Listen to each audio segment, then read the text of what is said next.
What do you think about this new trend of slave trade in Libya, and why people from Edo State represent the majority of Nigerians in Libya?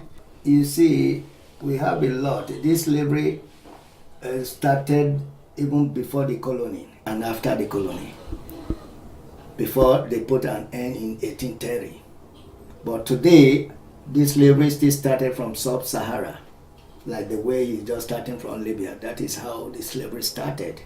Now our Benin people, now migrating today, is lack of our government structure, because with the graduates, they finish their education, there's no job. They closed most of the companies. What happened to Okpila Cement Factory? It was sold. And that Okpila Cement Factory can take more than 1,000 employees. What happened to Edo Line? It was shut down instead of refurbishing them. These guys, they don't have job. Now other people who manage, who have people in abroad, who were being helped. Some were disturbed by visa problem, and they tried 1 or 2 or 3 times, but there was no way. Then the next thing, you have to plan one way or the other. Illegal way. Illegal way.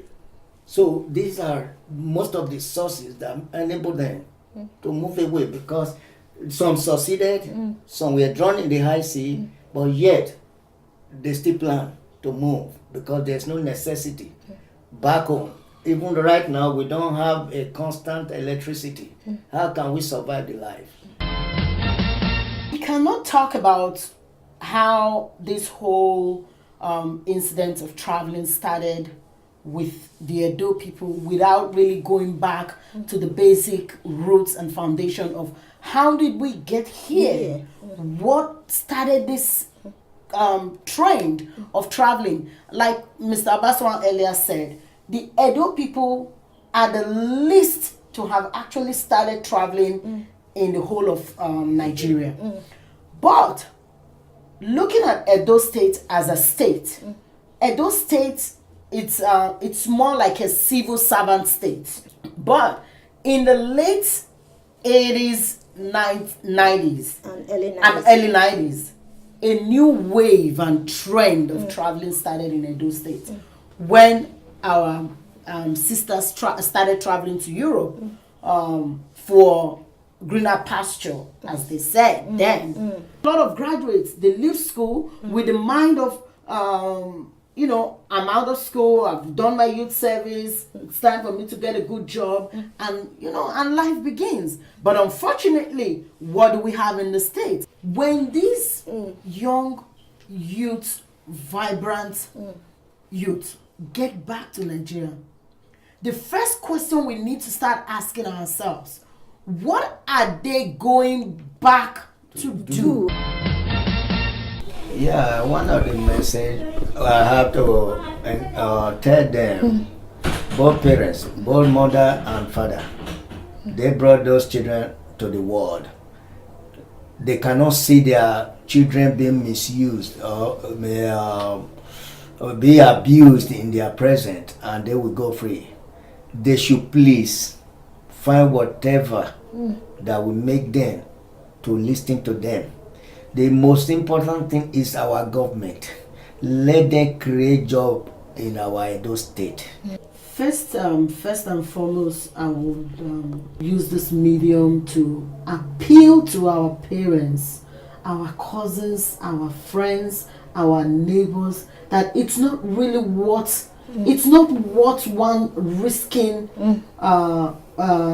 their lives or one's life for in the Mediterranean Sea. Because if you say I'm going to take the risk of going through Libya, despite all the stories coming out of Libya right now, I'm still going to take the risk of going through the Mediterranean Sea. Hopefully I succeed. But what if you lose your life? Is that purpose fulfilled? No. It has been defeated when you lose your life. But if you remain in Nigeria, I don't want to stand here to criticize you because I'm not in your shoes. I don't really know what you're going through. The pain, seeing that you cannot provide for your family, your immediate family, maybe your aged parents and stuff like that. But I believe that there are still other means that we can support our family, we can survive. And then I also want to use this medium to appeal to the state government to please get to the root of this. And how can they do this? Provide jobs. People cannot afford to go through the university system, become a graduate. Meanwhile, their parents must have used all their earnings with the hope that these children will graduate one day and begin to take care of them. Yes. When it gets to that stage, when there's no hope of survival, then they begin to think of other means, like sending the children out of the state and out of the country to go risk their lives. Yeah. To make a means of survival for them. So I want to appeal to the state government to please try to create more jobs.